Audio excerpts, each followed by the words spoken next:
Hello YouTube, on se retrouve pour une petite vidéo sur Genshin Impact. Le live d'annonce de la 4.0 a eu lieu et du coup on fait un petit récap de toutes les infos qui ont été données pendant le live, ici et tout de suite.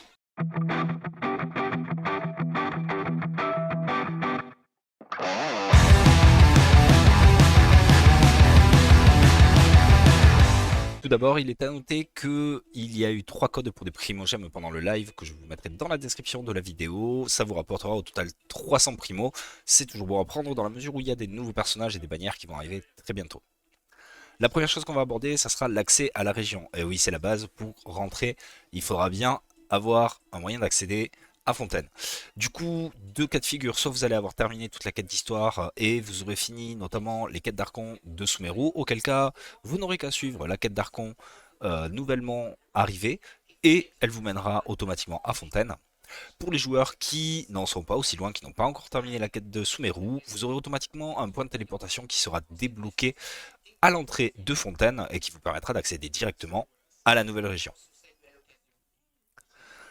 Il est à noter du coup que pendant cette mise à jour 4.0, nous aurons la quête Archon acte 1 et 2, donc on n'aura pas encore la fin puisqu'en général il y a 3 actes sur les quêtes d'Archon, et on aura aussi une nouvelle quête histoire de personnage qui sera celle de Linné. Et on en vient du coup au premier gros point qui a été abordé dans ce live et que les joueurs devaient attendre énormément, c'est la nage. Et oui, c'est la grande nouvelle mécanique de Fontaine, on va pouvoir nager. Donc il y a eu plusieurs choses qui ont été dites sur la nage, notamment le fait que à Fontaine, quand on nagera dans l'eau, il n'y aura plus de consommation de stamina, pour tout simplement laisser libre cours à l'exploration sous-marine des joueurs. Il y aura à la place un système de stamina aquatique quand on sera sous l'eau et qu'on voudra sprinter, parce que oui, on pourra sprinter sous l'eau, une stamina aquatique donc qui se régénérera probablement au fil du temps, mais qui pourra être régénérée à l'aide de petits bonus à récupérer sous l'eau et donc qui permettra de sprint plus longtemps. On n'aura non plus pas de barre d'oxygène. Les développeurs ne voulaient pas limiter l'exploration avec une mécanique telle que celle-là et mettre de pression sur les joueurs, donc on pourra se balader sous l'eau autant qu'on en a envie sans aucune limite. Les développeurs ont précisé qu'au niveau de l'exploration, on aura à peu près un ratio de 50% exploration terrestre et de 50% d'exploration sous l'eau, histoire d'équilibrer un petit peu le tout. Ce ratio devrait être à peu près maintenu sur l'intégralité du contenu de Fontaine, donc y compris les mises à jour suivantes, même si ça variera probablement un petit peu. Pour ce qui est du système de combat, c'était les grandes questions des joueurs. Donc au niveau des combats, en fait, il y aura un système de combat unique plutôt que de réadapter l'intégralité du combat terrestre sous l'eau, ce qui était très compliqué pour les développeurs et qui emmenait énormément de problématiques, notamment à cause de la verticalité. Là, les développeurs ont préféré développer un système unique qui se basera sur une récupération des compétences en fonction des mobs sur lesquels on récupérera. Donc en gros, sur certains mobs, quand on les choisira, quand on récupérera leurs compétences, on pourra faire un bouclier, sur d'autres, ce sera peut-être une attaque, enfin voilà. On va pouvoir récupérer la compétence d'un mob sous l'eau pour ensuite faire notre exploration et combattre sous l'eau. Ensuite, parmi les nouveautés qui ont été cité, on a une nouvelle mécanique d'exploration donc terrestre qui sera Luzia et Pneuma. Ça sera une mécanique qu'on ne pourra résoudre qu'avec des personnages de Fontaine du coup, donc il sera important d'avoir ces derniers, donc personnages de Fontaine, pour accéder à l'intégralité de l'exploration de la région, à savoir que dès la 4.0, on aura un personnage offert afin de pouvoir bénéficier dès la 4.0 et gratuitement de toute l'exploration. Ensuite, du coup, donc on a eu deux nouveaux boss qui nous ont été présentés, une boss de l'open world, qu'on retrouvera très probablement en Abyss aussi. Donc le premier est un espèce de duo de patineurs, les Icewind Suite, et le deuxième, une espèce de crabe, l'Emperor of Fire and Iron, donc empereur du feu et du fer en français.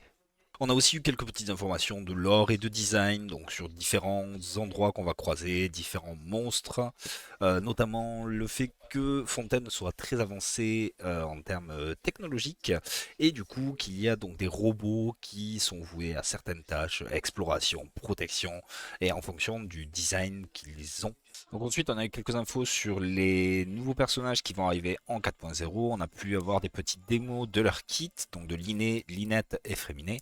Concernant Linné, donc c'est un archer pyro. Il aura 2 niveaux de charge au niveau de son auto-attaque. Il aura la possibilité d'invoquer un chapeau avec un chat à l'intérieur, de consommer ses propres HP pour ses compétences et aussi de se redonner des HP avec son E, d'après ce que j'en ai compris. Concernant Linette, du coup, donc ça sera une épéiste Anemo. Elle aura, à l'image de Yelan, la possibilité de rentrer dans le monde des ombres et donc de courir plus rapidement pendant un certain temps. Et avec son ulti, elle pourra invoquer un chat qui pourra taunt ses ennemis et qui infligera des dégâts dans une zone donnée. Et concernant Fréminé, ça sera une espèce de Eula, donc un personnage qui jouera énormément sur ses auto-attaques. Avec son ultime, il boostera ses autos, ça changera le moveset et ses attaques feront plus de dégâts et on essaiera de jouer un maximum sur les attaques auto. Ensuite, on a eu l'information que beaucoup de joueurs attendaient, ce sont les informations sur les portails. Les leaks se sont confirmés, nous aurons bien en première phase Linné et Yelan qui fera son rerun, et en deuxième phase Tartaglia et Zongli. Ensuite, on a du coup eu quelques infos sur les nouvelles armes. Donc, il y aura un total de 12 nouvelles armes pendant le patch. Donc, il y aura l'arme de Linné, un arc 5 étoiles. Il y aura une arme liée à la pêche, du coup. Et ensuite, nous aurons 5 armes craftables et 5 armes dans le Battle Pass. Et du coup, les développeurs ont aussi parlé de 2 petites améliorations qui sont apportées en jeu. Donc la première, ce plus une de design, c'est une amélioration du menu de groupe. Donc maintenant, il y aura des animations quand on choisira nos personnages dans la formation de notre groupe, avec des fonds différents si on en a envie. C'est un petit côté sympa, un petit côté esthétique en plus. Et ensuite, une fonctionnalité qui était très attendue par nos nombreux joueurs, notamment à cause de Sumeru, la carte des souterrains. Et oui, la carte pourra enfin basculer en mode souterrain.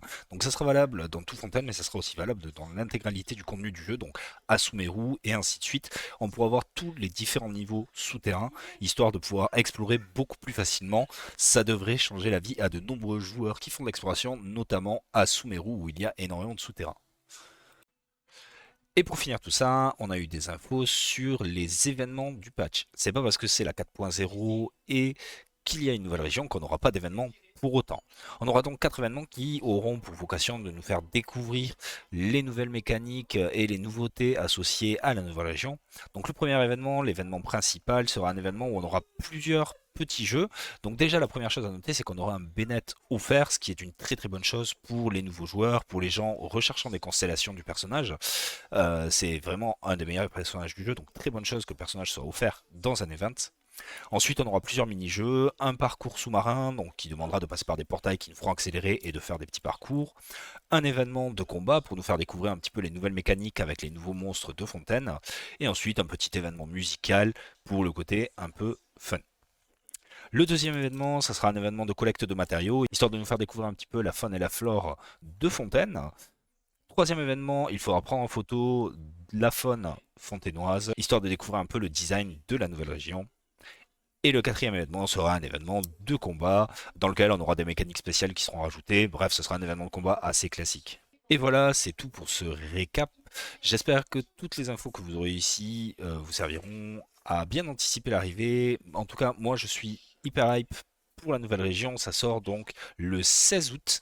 Ne ratez pas le rendez-vous, il y aura beaucoup de choses à faire parce que forcément nouvelle région égale beaucoup d'endroits à explorer, de nouvelles quêtes à faire, sans parler de la quête d'Archon qui prendra déjà un bon moment. Et on se retrouve pour la prochaine vidéo, n'hésitez pas à venir me retrouver sur Twitch.